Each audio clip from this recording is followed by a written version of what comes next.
बहुत समय पहले की बात है। एक गांव में एक किसान रहता था। उसके 2 बेटे थे। दोनों बेटों में से जो बड़ा बेटा था वह हमेशा अच्छे काम ही करता था, जैसे पक्षियों को चारा डालना, भूखों को रोटी खिलाना। सब लोग उसे कहते थे, यह बहुत भला और सीधा सादा लड़का है। पर जो छोटा भाई था उसका दिमाग उल्टी किस्म का था। वह सारे बुरे काम ही किया करता था। जब वह सारे उल्टे काम किया करता था तो घर वाले हमेशा यही कहते, हमारा तो बस एक ही बेटा है, ये तो बेकार है। जब छोटा भाई थोड़ा बड़ा हुआ तो उसे पशु चराने में लगा दिया गया। वहां पर भी वह सारे बुरे काम किया करता, पशुओं की दुर्दशा किया करता। एक दिन क्या हुआ, जब वह गायों को चरा रहा था तो एक गाय का बछड़ा जो अभी 5 से 10 दिन का ही था, गाय का सारा दूध पी गया। जब छोटे भाई ने उसे देखा तो उसे बहुत गुस्सा आया। उसने गुस्से में आकर एक डंडा उठाया और उसे बहुत मारा, जिसकी वजह से वह बछड़ा वहीं पर दम तोड़ गया।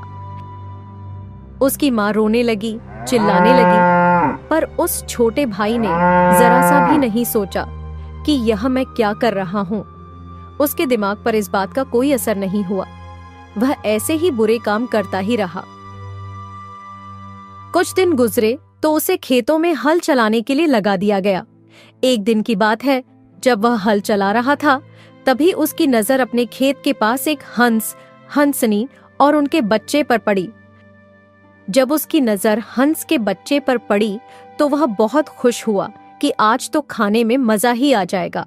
उसने उनके बच्चे को पकड़ लिया और उसे मारकर खा गया। उसने कुछ नहीं सोचा कि मैं क्या कर रहा हूँ। थोड़े समय बाद घर वालों ने उसकी शादी कर दी। दोनों भाई अब अलग अलग रहने लगे।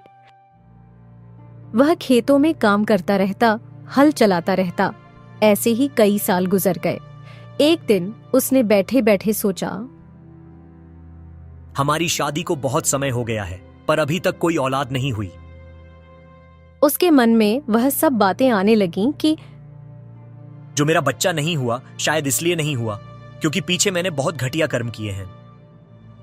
वह बस उठता बैठता यही सोचने लगा कि सारी जिंदगी मैंने कोई भी अच्छा काम नहीं किया।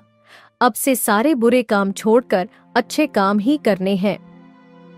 अगले दिन उसने अपनी पत्नी से कहा, देखो, अब जब तुम मेरे लिए खेतों में रोटी लेकर आया करो तो रोटी 2 लोगों की लेकर आना। क्यों जी, क्या वहां कोई और आदमी भी होता है? नहीं, होता तो मैं ही अकेला हूं, पर तुम रोटी 2 लोगों की लेकर आना। जो रोटी अधिक होगी उसे मैं जानवरों को डाला करूंगा, पक्षियों को दिया करूंगा, बैलों को दिया करूंगा। अगर कोई कुत्ता आएगा उसे भी खिला दिया करूंगा। कोई बात नहीं, अब से मैं रोज 2 लोगों की रोटी लाया करूंगी। अब उसकी पत्नी 2 लोगों की रोटी लेकर जाने लगी। वह अब रोटी बैलों को खिलाने लगा, कुत्तों को भी खिलाया करता। जो पानी वह पीने के लिए लेकर जाता उसे संभाल कर रखता, आते जाते लोगों को पिलाता और उस पानी को बचा कर रखता। जब उसने बुरे काम छोड़कर अच्छे काम करने शुरू किए तो एक दिन उसने देखा कि उसके पास की झाड़ियों में एक कुतिया रोज जाती है। उसने सोचा, शायद इसने बच्चों को जन्म दिया है तभी यहाँ जाती है। उसने उसका पीछा किया तो देखा कि वहां उसने 4 बच्चों को जन्म दिया है। उन्हें देखकर उसने सोचा, अब इनकी देखभाल किया करूंगा, इन्हें रोटी और लस्सी दोनों समय दूंगा। इसके बाद वह हर रोज उन्हें रोटी और लस्सी देने लगा। उनका पेट भरने लगा। उसके बाद ही वह खुद खाना खाया करता। इसके बाद उसने सोचा, ये सब जानवर पानी कहां से पीते होंगे? यहाँ तो पानी है ही नहीं। मैं तो पानी घर से लेकर आता हूँ। मुझे इनके लिए पानी की व्यवस्था करनी चाहिए। उसने फिर एक कुआं बनाने की सोची और खुद ही कुआं खोदने लगा। कुछ ही दिनों में उसने एक कुआं तैयार कर लिया। उसके बाद उसने जगह जगह पर बर्तन रख दिए और उनमें हर रोज पानी डालना शुरू कर दिया। यह सब देखकर भगवान ने सोचा, कैसे कैसे बुरे कर्मों में डूबा रहने वाला यह मनुष्य अब अपने जीवन को कितना सुंदर बना रहा है। पहले जहां यह स्वार्थ, क्रोध और लापरवाही से भरा हुआ था, अब वहीं प्रेम, सेवा और पशु पक्षियों के लिए करुणा से उसका हृदय भर उठा है। अगर इस बदलाव को उसका फल न मिला तो संसार में कौन भले बुरे कर्मों का अंतर समझ पाएगा। जो अब ये पुण्य कर रहा है उसे इसका फल अवश्य मिलना चाहिए।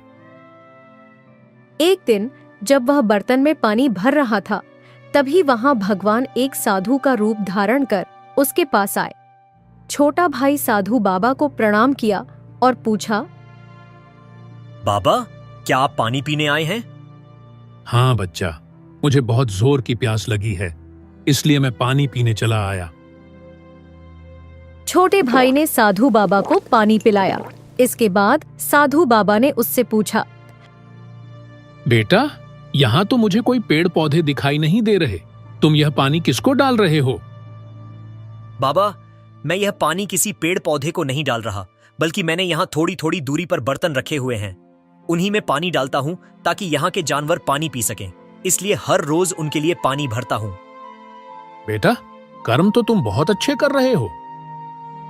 बाबा, क्या बताऊं आपको, इससे पहले मैंने बहुत बुरे कर्म किए हैं, ये सब तो अब जाकर करना शुरू किया है।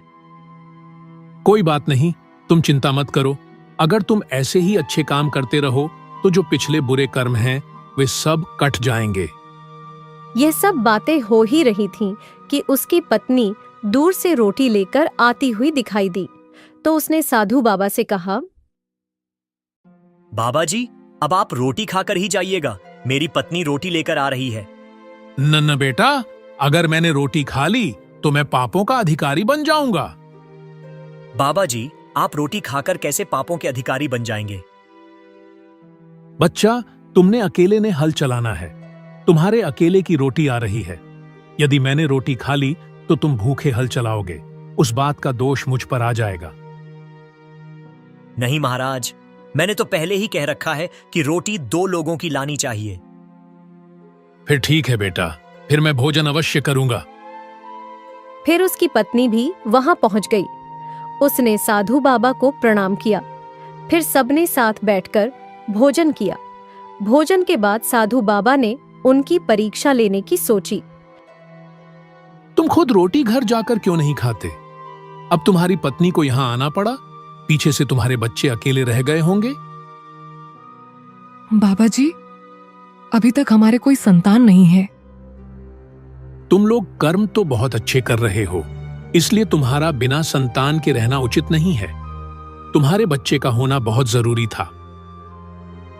नहीं बाबा जी, अब तक तो कोई बच्चा नहीं हुआ। अब मैं तुम्हें एक बात बताता हूं। तुम लोगों ने जीवन में जैसे भी कर्म किए हों, पर अगले वर्ष इन्हीं दिनों में तुम्हारे घर एक पुत्र का जन्म होगा। ठीक है बाबा जी। उसका नाम तुम लोग मत रखना, उसका नाम मैं ही रखूंगा। बाबा जी, साधु संतों का तो कोई ठिकाना नहीं होता। आप कहीं चले गए तो क्या पता वापस आइए भी या नहीं। हम लोग आपको कहां ढूंढेंगे? यह मेरा तुमसे वादा है, जब बच्चा होगा मैं तुम्हें इसी कुएं के पास मिलूंगा। ठीक है बाबा जी, यह तो बहुत अच्छी बात है यदि आप यहीं मिलेंगे। इसके बाद साधु बाबा वहां से चले गए। कुछ समय बीता और फिर एक रात एक बालक का जन्म हुआ। जैसे ही बालक ने जन्म लिया, छोटा भाई दौड़ा दौड़ा उसी कुएं के पास गया जहां साधु बाबा ने मिलने का वादा किया था। वहां पहुंचकर देखा तो वहीं साधु बाबा आसन लगाए बैठे थे। छोटा भाई मन ही मन सोचने लगा, वाह, क्या बात है, साधु बाबा अपने वचन के कितने पक्के हैं। बता बेटा, क्या बात है? बाबा जी, रात को मेरे घर एक बालक ने जन्म लिया है। आपने कहा था कि जब वह जन्म ले तो मैं आपको बताने आऊं, इसलिए चला आया। अब आप ही कृपा करके उसका नाम रख दीजिए। नाम तो रखेंगे, लेकिन उससे पहले एक बात बताओ, जो मैं कहूंगा क्या वह बात मानोगे? जी बाबा, जरूर मानूंगा। घबरा तो नहीं रहे? नहीं नहीं बाबा जी, मैं नहीं घबरा रहा। जो मैं कहूंगा वह करोगे? जी बाबा जी, मैं करूंगा। ठीक है, तो सुनो। जिस बच्चे ने तुम्हारे यहां जन्म लिया है, उसके ऊपर जो समय चल रहा है वह तुम्हारे लिए अत्यंत हानिकारक है।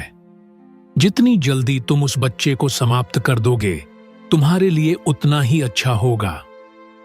बाबा जी, आपकी कृपा होनी चाहिए। मुझे तो यह भी नहीं पता कि यह कैसी बात है। जैसा आपने कहा, मैं तो वैसा ही करता रहा हूं। तो अब तुम अपने घर जाओ और किसी कोने में एक गड्ढा खोदकर उस बच्चे को कपड़े में लपेटकर उस गड्ढे में दबा दो। अधिक समय मत गंवाओ। यह काम करके जल्दी वापस आओ, फिर आगे की बात बताऊंगा। ठीक है बाबा जी। छोटा भाई घर पहुंचा। उसने एक कोने में गड्ढा खोदा, बच्चे को कपड़े में लपेटा और गड्ढे में दबा दिया। फिर वह चुपचाप खेत की ओर लौट आया। क्या तुमने उसे दबा दिया? जी बाबा, दबा आया हूं। तुमने बहुत अच्छा किया। यह सब मैं तुम्हारे भले के लिए ही कर रहा हूं। बाबा, अब आगे क्या करना है? आगे की बात यह है कि अगले साल एक और पुत्र तुम्हारे घर जन्म लेगा। आगे की बात मैं फिर बताऊंगा। ठीक है बाबा। इतना कहकर साधु बाबा वहीं से अंतर्धान हो गए। समय बीत गया। 1 वर्ष और गुजर गया और ठीक उसी दिन जिस दिन साधु बाबा ने कहा था, फिर से एक पुत्र ने जन्म लिया। वह तुरंत खेत की ओर दौड़ा। वहां फिर वही साधु बाबा पहले की तरह आसन जमाए बैठे थे। बताओ क्या हुआ? बाबा जी, आज रात मेरे घर फिर से एक पुत्र ने जन्म लिया है। अब आप उसका नाम रख दीजिए। नाम तो जरूर रखूंगा, लेकिन पहले ये बताओ, क्या तुम मेरी बात पर अब भी कायम हो? बिल्कुल बाबा जी, आप जैसा कहेंगे वैसा ही होगा। जो हो रहा है वह तो आप ही जानते हैं। मुझे तो कुछ भी पता नहीं। मैं तुम्हारा भला ही कर रहा हूं, कुछ भी बुरा नहीं कर रहा। बाबा जी, अब क्या करना है? अब तुम ऐसा करो, इस बार घर की दूसरी ओर गड्ढा खोदो और बच्चे को कपड़े में लपेटकर वहां दफना दो। समय मत गंवाओ, जल्दी करो और फिर लौटकर मेरे पास आओ। आगे की बात तब बताऊंगा। छोटा भाई फिर दौड़ता हुआ घर पहुंचा। इस बार उसने घर के दूसरी ओर गड्ढा खोदा, बच्चे को कपड़े में लपेटकर सावधानी से उसमें दफना दिया और वापस खेतों की ओर भागा। वहां जाकर उसने साधु बाबा से कहा, बाबा जी, मैं उसे दबा आया हूं। बहुत अच्छा किया तुमने। अगले वर्ष तीसरे पुत्र का जन्म होगा। इतना कहकर साधु बाबा फिर से अदृश्य हो गए। समय बीत गया।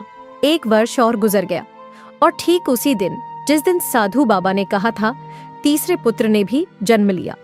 जब छोटे भाई को यह बात पता चली तो वह फिर से भागते हुए खेत की ओर गया। वहां पहुंचने पर उसने देखा कि साधु बाबा फिर से उसी स्थान पर आसन लगाए बैठे हैं। महाराज, रात्रि को हमारे घर फिर से एक पुत्र ने जन्म लिया है। अब कृपा करके आप उसका नाम रख दीजिए। नाम तो जरूर रखूंगा, लेकिन पहले ये बताओ, क्या तुम मेरी बात पर अब भी कायम हो? बिल्कुल महाराज, आपने जो भी कहा वो मैंने आंख मूंद कर माना है। मुझे नहीं पता इन बातों का मतलब क्या है, पर जो कुछ भी हो रहा है आपकी कृपा से ही हो रहा है। तो सुनो, उस बच्चे को गर्म पानी करके अच्छे से नहला दो और उसे एक शाल में लपेटकर एक पलंग पर लिटा दो अकेले को। घर में उस समय कोई नहीं होना चाहिए। बाहर से कुंडी लगा देना। उसके बाद तुम अपनी पत्नी को साथ लेकर घर के बाहर आ जाना और अपने घर के दरवाजे को ताला लगा देना और तुम दोनों बाहर ही खड़े हो जाना। फिर उसके बाद तुम्हें सब पता चल जाएगा कि ये सब क्यों हुआ है। ठीक है बाबा जी। वो वापस अपने घर की ओर चल दिया। जब वो आने लगा वापस, तो उसके जो पड़ोसी थे वो आपस में बातें करने लगे। ये जो हमारा पड़ोसी है, ये बड़ा पापी है। जब भी बच्चा जन्म लेता है, ये उसे गड्ढा खोदकर दफना देता है। ये पाप तो हमें पड़ोसियों को भी ले बैठेगा। रात फिर से इसके घर बच्चा हुआ है। अब थोड़ी देर पहले ही ये इधर खेतों की तरफ गया हुआ है। अभी आएगा और इसे भी दफना देगा। हमें इसे रोकना चाहिए। वो सब इकट्ठे हो गए और रास्ते में एक पेड़ के नीचे खड़े हो गए। जब वो आया तो उन्होंने उसे रोक लिया और बोले, रुक जाओ, जो तुम पाप कर रहे हो ये हमारे ऊपर भी कलंक लगा देंगे। तुम उन बच्चों को पैदा क्यों करते हो, फिर उन्हें दफनाने चले जाते हो? अब जो बच्चा हुआ है उसे भी जाकर दफनाओगे? नहीं, मैं अब दफनाऊंगा नहीं। पहले दफनाए हैं? हाँ, दफनाए हैं। वो क्यों दफनाए हैं? वो तो भगवान को पता है, मुझे कुछ नहीं पता इसके बारे में। मुझे तो एक साधु बाबा मिले हुए हैं, वो जैसे कहते हैं मैं वैसा ही कर रहा हूं। जिसने अभी जन्म लिया है उसके बारे में बताओ। उसे तो पलंग पर लिटाना है नहलाकर। चलो इसके साथ चलते हैं, ये कोई ना कोई हरकत जरूर करेगा। वो सब उसके साथ चल दिए। इसके बाद जब वो घर गया, उसने बच्चे को लिया, पानी गर्म किया और उसे नहलाकर पलंग पर लिटा दिया। छोटा भाई बाकी लोगों से बोला, अब आप सब बाहर चलो, मैं भी चल रहा हूं। उसने अपनी पत्नी को भी साथ ले लिया। बाहर से दरवाजा लगा दिया। आंगन में आ गए। उसके बाद घर से बाहर आ गए। बाहर आकर छोटा भाई बोला, तुम लोग जरा दूर खड़े हो जाओ, हम दोनों यहीं रुकेंगे, हमें ऐसा महात्मा ने कहा है। ठीक है, देखते हैं तुम क्या करते हो। थोड़े समय बाद जो पहले बच्चा दफनाया था, उसकी आवाज आई अंदर से, मेरे छोटे भाइयों, बताओ तुम्हारा लेने देने का क्या संबंध है माता पिता से? पहले तुम बताओ बड़े भाई, तुम बड़े हो। अच्छा, ये बात है तो सुनो। मैं इनके घर बेटा बनकर आया हूं, पर मैं बेटा नहीं हूं इनका, मैं तो दुश्मन हूं इनका। ये तो मेरे दुश्मन हैं। मैं बदला लेने आया हूं बेटा बनकर। वो कैसे? आपको पता मैं कौन हूं? इसने जिस गाय का बछड़ा मारा था ना, डंडे मार मार कर, वही आत्मा मैं अब बेटा बनकर आई हूं। मुझे 5 साल का होकर मरना था। फिर इन लोगों ने मेरे कपड़े देख देख कर, मेरी बातें याद कर कर के रोना था, और दीवारों से टकरा टकरा कर फिरते ये। जैसे मेरी माँ याद कर कर के मुझे रोती थी, वैसे ही इनको भी रुलाना था। पर अब ऐसा हो गया कि अब इन्हें भगवान सामने से आकर मिल गए हैं। वो इसलिए मिल गए क्योंकि इन्होंने ये थोड़े समय से अच्छे काम करने लग गए हैं। उसकी वजह से भगवान इन्हें मिल गए और उन्होंने मुझे सीधा इस गड्ढे में दफना दिया। अब इनका मोह ना मेरे में है, ना मेरा मोह इनमें है। इन्होंने मुझे दफना दिया। अब मेरा दुख इन दोनों को नहीं है। मेरा हिसाब पूरा हो गया। फिर जो दूसरा बच्चा दफनाया था, उससे पूछा, अब तुम बताओ। बस मैं भी बदला लेने ही आया था। जब ये हल चला रहा था खेतों में, तो वहां से एक हंस, हंसनी और एक बच्चा निकले थे। मैं पीछे था। इस पापी ने मुझे मार कर खा लिया। मेरे माता पिता रोते रोते मर गए। मैंने कौन सा इसका कुछ बुरा किया था? इसने मेरी हत्या की, मुझे मारा, मेरे माता पिता से अलग किया। वही आत्मा अब मैं बेटा बनकर इस घर में आई थी, बदला लेने के लिए। जब मैं 18 साल का हो जाता, फिर इन्होंने मेरी शादी करने का सोचना था। फिर कुछ समय बाद मेरी शादी हो जानी थी। फिर मेरी मौत हो जाती। फिर इन पापियों ने दीवारों से टकराना था। जैसे मेरी मां तड़पी थी, वैसे ही इन पापियों ने तड़पना था। पर अब पता क्या हो गया? अब इन्हें भगवान मिल गया और उन्होंने इसे सीधे रास्ते डाल दिए। मुझे जन्म लेते ही इन्होंने गड्ढे में दफना दिया। मेरा इनको अब कोई दुख नहीं। मेरा मोह इनमें नहीं और इनका मोह मुझ में नहीं था। अब मैं वो बदला नहीं ले रहा। वो सब नष्ट हो गया, क्योंकि अब ये अच्छे कर्म करने लग गया। मेरा हिसाब पूरा हो गया। फिर तीसरे बेटे को, जिसे पलंग पर लिटाया था, उससे पूछा, तुम बताओ तुम्हारा क्या लेना देना है? कोई किसी की बेटी नहीं, कोई किसी का बेटा नहीं। ये सब तो पिछले जन्म के देने लेने के संबंध हैं। आया मैं भी बेटा बनकर हूं, पर बदला लेने के लिए नहीं, बल्कि इनकी पालना करने के लिए। वो कैसे? जब मैं पिछले जन्म में एक कुत्तियाजी जून में था, तब मैंने इसके खेतों में बच्चों को जन्म दिया था। मेरे 4 बच्चे थे। ये मां रोटी लेकर जाती थी, लस्सी लेकर जाती थी। ये मुझे रोटी देता था, लस्सी पिलाता था। इसने मुझे पाला जब तक मेरे बच्चे बड़े नहीं हो गए। अब मेरी 101 साल की उम्र है। मैं इनको आगे ले जाने के लिए आया हूं। अब मैंने इनकी पालना करनी है। जो मेरे पीछे मेरे 4 बच्चे थे, देना लेना हिसाब उनका भी है। वो पोते पोतियों के रूप में इस घर में आएंगे। वो फिर इनकी सेवा करेंगे। बात यह है कि अगर ये पापी वैसे ही काम करते रहते, अच्छे कर्म न करने लगते, तो पता क्या होना था? बड़े भाई, तुमने 5 साल का होकर मरना था। दूसरे भाई ने 18 साल का होकर मरना था। फिर मैंने यहां लड़की के जन्म में आना था। फिर इन्होंने घर बेचकर मेरी शादी करनी थी। यहां मेरी शादी हो जाती, फिर मैंने इन्हें वहां लेकर जाना था। वहां फिर इन्होंने झगड़ा करना था और मेरे पति ने इनको धक्के देकर घर से बाहर निकाल देना था। फिर इन पापियों ने गलियों में घूम घूम कर मांगना था और ऐसे ही मर जाना था। पर अब मैं इनको पालने के लिए आ गया हूं।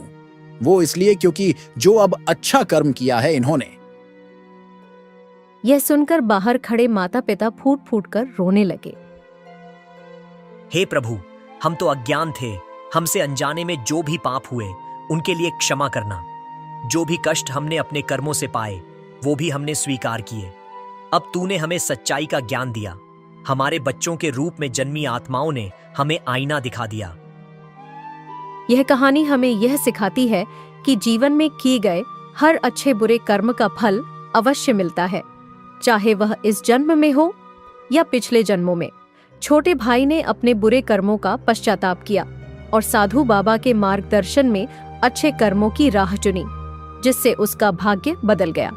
पहले जन्मे 2 पुत्र दरअसल पिछले जन्मों में हुए पापों और अधर्म के प्रतीक थे, जो बदला लेने के लिए जन्मे थे।